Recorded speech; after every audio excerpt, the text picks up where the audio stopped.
आँखाबाट जोगाउन सकिन्छ भनिसकेपछि हामीले यहाँ 3 चोटि आएर पहिला सुरुमा हामीले स्थानको अवलोकन गऱ्यौँ, त्यसपछि हामीले ठाउँको चाहिँ म्यापिङ गऱ्यौँ, त्यसपछि गएर अनि हामीले साँच्चीकै स्रोत जुटाउने र यहाँ आएर बनाउने योजना बनायौँ।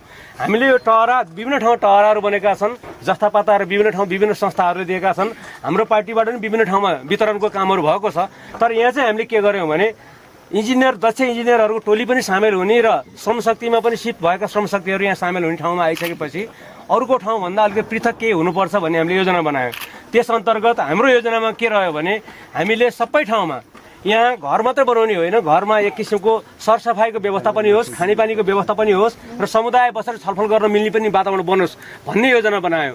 त्यो हिसाबले सुरुमा हामीलाई गाविसले दिएको जानकारी अनुसार 31वटा घर परिवार भनिएको थियो। हामीले स्थानीय प्रहरी प्रशासनसित पनि बुझेका थियौँ।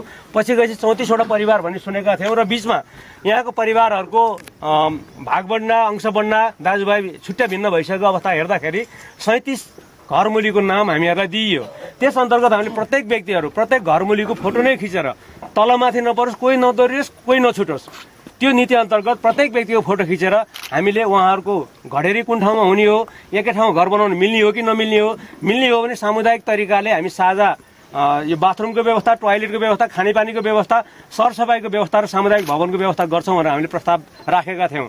यहाँको भूमिको आकारको हिसाबले र यहाँको जनताहरूको सम्पत्तिको पनि वितरणको असमान रहेको कारणले गर्दा सबै ठाउँमा सामूहिक घर बनाउन सक्ने स्थिति बनेन। यो एउटै परिवारका 5 जना दाजुभाइहरूको एउटै पाटो हामीले लिन सकेका कारणले गर्दाखेरि हामीले चाहिँ यहाँ 5वटा घर एकै ठाउँमा बनाउन सक्ने स्थिति रह्यो। यहाँहरूले हेर्नु भने यहाँबाट 2 किलोमिटर पर पनि एउटा घर बनिरहेको छ, उतापट्टि तल एउटा टोलमा खाल्डोमा पनि अर्को घर बनेको छ।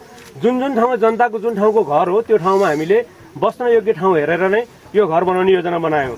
यहाँहरूको जानकारीको लागि हामीले हिजो एकै दिनमा यो 37वटा घरहरू तयार गरेका हौँ। यहाँ तपाईँहरूले केही ठाउँमा झ्याल ढोका बनाउनु बाँकी रहेको देख्नुहुन्छ। यो गाउँमा विपन्नताको बावजुद केही राम्रा पक्षहरू पनि छन्। प्राकृतिक रूपले राम्रो भन्ने मात्र मैले भन्न खोजेको होइन।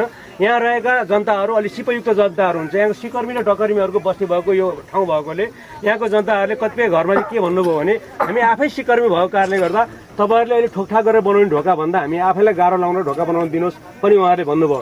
त्यस्तो साह्रै नै रिक्वेस्ट गरिएको ठाउँमा हामीले भङ्गै ढोका पनि छोडिदिएका छौँ। जुन ठाउँमा जनताको अहिले तत्काल केही प्राप्त नहुने स्थिति छ त्यो ठाउँमा लडेका घरका यस्ता सामग्रीहरू लिएर आएर हामीले यो झ्याल ढोका हालिदिने काम पनि गरिरहेका छौँ।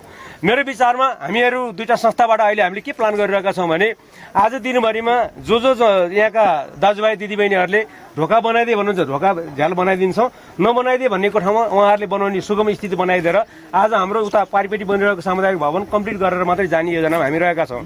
हामीले 2 दिन यसलाई छुट्याएका हौँ। एकै दिनमा घर बनिसकेको कारणले गर्दा